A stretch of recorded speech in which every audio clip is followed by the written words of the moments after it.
Item ಯಾವುದೇ ಇರಲಿ try ಮಾಡಿ Aachi chicken masala. Aachi chicken masala. Iran, Israel, America ದಾಳಿ ವಿಚಾರಕ್ಕೆ ಸಂಬಂಧಪಟ್ಟಂತೆ ನಾವು ಸುದ್ದಿ ಮಾಡಿದಾಗ ಅದ್ರ ಬಗ್ಗೆ ಹೇಳಿದಾಗ ನಮ್ಮ ಭಾರತೀಯರು ಪ್ರಶ್ನೆ ಮಾಡ್ತಾ ಇದ್ರು, ನಮಗೂ ಅದಕ್ಕೂ ಏನ್ ಸಂಬಂಧ ರೀ, ಅದನ್ನ ಯಾಕೆ ನೀವು ಅಷ್ಟು ಸುದ್ದಿ ಮಾಡ್ತೀರಿ, ಯಾಕೆ ಅದ್ರ ಬಗ್ಗೆ ಮಾತಾಡ್ತೀರಿ, ಅದರ ಎಫೆಕ್ಟ್ ನಮಗೇನು ಅನ್ನೋದನ್ನ ಜನಸಾಮಾನ್ಯರು ಪ್ರಶ್ನೆ ಮಾಡ್ತಾ ಇದ್ರು. ಇಲ್ಲಿದೆ ನೋಡಿ, ಕೊಲ್ಲಿ ಯುದ್ಧಕ್ಕೆ ಸಂಬಂಧಪಟ್ಟಂತೆ ಭಾರತೀಯರಿಗೆ ಯಾವ ರೀತಿ ಎಫೆಕ್ಟ್ ಆಗ್ತಾ ಇದೆ, ಜನಸಾಮಾನ್ಯರಿಗೆ ಯಾವ ರೀತಿ ಸಮಸ್ಯೆಗಳಾಗ್ತಾ ಇದೆ ಅನ್ನೋದರ ಕುರಿತು ಡೀಟೇಲ್ಸ್ ಅನ್ನ ನಿಮ್ಮ ಮುಂದೆ ಇಡ್ತಾ ಹೋಗ್ತೀವಿ. ಪ್ರಮುಖವಾಗಿ ದಿನ ಬಳಕೆಯ ಸಿಲಿಂಡರ್ ರೇಟ್ ಕೂಡ ಜಾಸ್ತಿ ಆಗಿದೆ. ಅಡುಗೆ ಮಾಡೋ ಹೆಣ್ಣು ಮಕ್ಕಳಿಗೆ ಶಾಕಿಂಗ್ ಸುದ್ದಿ ಇದು. ಹೋಟೆಲ್ ನಡೆಸೋರು ಈ ಸುದ್ದಿಯನ್ನ ಮಿಸ್ ಮಾಡದೆ ನೋಡ್ಲೇಬೇಕು.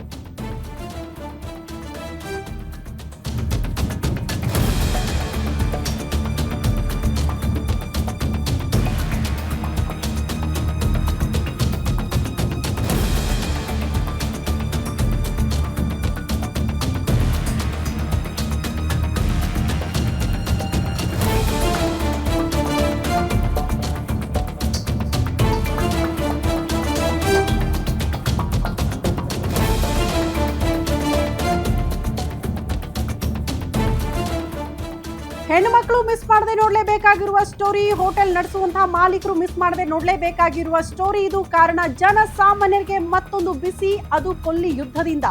ಅಡುಗೆ ಅನಿಲ ದರದ ಮೇಲೂ ಕೂಡ ವಾರ್ ಎಫೆಕ್ಟ್ ಬೀರಿದೆ. ರಾತ್ರೋರಾತ್ರಿ ದುಬಾರಿಯಾಗಿದೆ ಗ್ಯಾಸ್ ಸಿಲಿಂಡರ್ ರೇಟ್. ಗೃಹ ಬಳಕೆಯ ಸಿಲಿಂಡರ್ ಬೆಲೆ 60 ರೂಪಾಯಿ ಹೆಚ್ಚಳ ಆಗಿದೆ ಅಂತ. ಇನ್ನು ಮುಂದೆ ಸಿಲಿಂಡರ್ ತಗೊಳ್ಬೇಕು ಅಂದ್ರೆ ಇರುವಂತಹ ಬೆಲೆಗಿಂತ 60 ರೂಪಾಯಿ ಜಾಸ್ತಿ ಕೊಡಬೇಕು. ವಾಣಿಜ್ಯ ಬಳಕೆಯ ಸಿಲಿಂಡರ್ ಅಂದ್ರೆ ಹೋಟೆಲ್ ಅಲ್ಲಿ ಯೂಸ್ ಮಾಡ್ತಾರಲ್ಲ, ಅದು 115 ರೂಪಾಯಿ ಜಾಸ್ತಿ ಆಗಿದೆ. ಇಂದಿನಿಂದಲೇ ಪರಿಷ್ಕೃತ ದರ ಜಾರಿಗೆ ಆದೇಶವನ್ನ ನೀಡಲಾಗಿದೆ ಅಂತೆ. ಇನ್ಯಾವಾಗೋ ಇಂಪ್ಲಿಮೆಂಟ್ ಆಗುತ್ತೆ ಅಲ್ಲ, ಇವತ್ತಿಂದನೇ ಇಂಪ್ಲಿಮೆಂಟ್ ಆಗ್ತಾ ಇದೆ. ಇವತ್ತಿಂದನೇ ರೇಟ್ ಜಾಸ್ತಿ ಕೊಡಬೇಕಾಗುತ್ತೆ.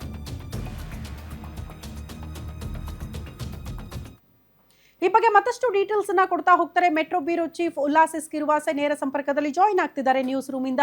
ಉಲ್ಲಾಸ್, ಅಲ್ಲೆಲ್ಲೋ ವಾರ್ ಆದ್ರೆ ಅದ್ರ ಬಗ್ಗೆ ಯಾಕ್ರಿ ಮಾತಾಡ್ತೀರಿ, ನಮಗೂ ಅದಕ್ಕೂ ಏನ್ ಸಂಬಂಧ, ನಮಗೇನ್ ಎಫೆಕ್ಟ್ ಆಗುತ್ತೆ ಅಂತ ಜನಸಾಮಾನ್ಯರು ಪ್ರಶ್ನೆ ಮಾಡ್ತಾ ಇದ್ರು. ಇಲ್ಲಿದೆ ನೋಡಿ, ಕೊಲ್ಲಿ ವಾರ್ಗೆ ಸಂಬಂಧಪಟ್ಟಂತೆ ಸಮಸ್ಯೆ ಭಾರತದಲ್ಲಿರುವಂತ ಜನಸಾಮಾನ್ಯರಿಗೆ ಅಂತ.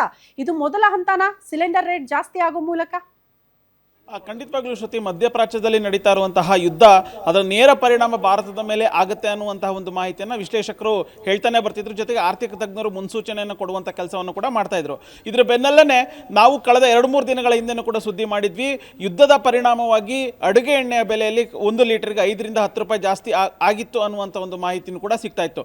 ಇದರ ಬೆನ್ನಲ್ಲೇ ಅಡುಗೆ ಸಿಲಿಂಡರ್ ಆಗಿರ್ಬೋದು, ಮತ್ತು ಸಿಲಿಂಡರ್ಗಳ ಬೆಲೆ, ಪ್ರಮುಖವಾಗಿ ಗೃಹೋಪಯೋಗಿ ಬಳಕೆ ಆಗಿರ್ಬೋದು, ಮತ್ತು ಕಮರ್ಷಿಯಲ್ ಸಿಲಿಂಡರ್ ಬೆಲೆಯಲ್ಲಿ ಸಾಕಷ್ಟು ಏರಿಕೆ ಆಗಿದೆ. ಒಂದೇ ದಿನ ಗೃಹ ಬಳಕೆ ಮಾಡುವಂತಹ ಸಿಲಿಂಡರ್ ಬೆಲೆಯಲ್ಲಿ 60 ರೂಪಾಯಿ ಹೆಚ್ಚಳ ಆಗಿರುವಂಥದ್ದು. ಅಂದರೆ 855 ರೂಪಾಯಿ. ಬೆಂಗಳೂರಿನಲ್ಲಿ ನಾವು ನೋಡ್ತಾ ಹೋಗೋದಾದ್ರೆ 855 ರೂಪಾಯಿ ಒಂದು 14.2 kg ಸಿಲಿಂಡರ್ ಸಿಗ್ತಾ ಇತ್ತು. ಈಗ ಅದು 915 ರೂಪಾಯಿಗೆ ಏರಿಕೆ ಆಗಿರುವಂಥದ್ದು. ಇನ್ನು ಕಮರ್ಷಿಯಲ್ ಸಿಲಿಂಡರ್ ಪ್ರತಿ ತಿಂಗಳು 5 ರೂಪಾಯಿ 6 ರೂಪಾಯಿ ಕಮರ್ಷಿಯಲ್ ಸಿಲಿಂಡರ್ ಬೆಲೆ ಏರಿಕೆ ಆಗ್ತಾ ಇತ್ತು. ಆದರೆ ಈ ಬಾರಿ ಯುದ್ಧದ ಪರಿಣಾಮವಾಗಿ ಬರೋಬ್ಬರಿ 115 ರೂಪಾಯಿ ದರ ಏರಿಕೆ ಆಗಿರುವಂಥದ್ದು. 1849 ರೂಪಾಯಿಗೆ ಸಿಗ್ತಾ ಇದ್ದಂತಹ ಸಿಲಿಂಡರ್ ಈಗ 1929 ರೂಪಾಯಿಗೆ ಸಿಗ್ತಾ ಇದೆ.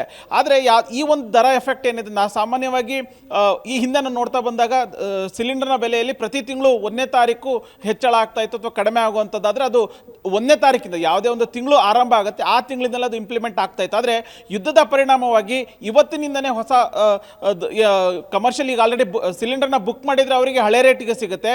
ಇನ್ನು ಮುಂದೆ ಯಾರಾದರೂ ಬುಕ್ಕನ್ನು ಮಾಡುವಂಥದ್ದಾಗಿದ್ರೆ ಹೊಸ ದರ ಅವರಿಗೆ ಅನ್ವಯ ಆಗುತ್ತೆ ಅನ್ನುವಂಥ ಒಂದು ಮಾಹಿತಿ ಈಗ ಸಿಗ್ತಾ ಇದೆ. ಇದು ಕೇವಲ ಆರಂಭ ಅಷ್ಟೇ. ಈಗ ಯುದ್ಧ ಏನಾದ್ರು ನಿಲ್ಲಿಲ್ಲ ಅಂತಂದ್ರೆ ಮತ್ತಷ್ಟು ದರ ಏರಿಕೆ ಆಗುವಂತ ಸಾಧ್ಯತೆಗಳು ಕೂಡ ಇದೆ ಶ್ರುತಿ. ಓಕೆ ಉಲ್ಲಾಸ್, ಧನ್ಯವಾದಗಳು ತಮ್ಮೆಲ್ಲ ಮಾಹಿತಿಗೆ.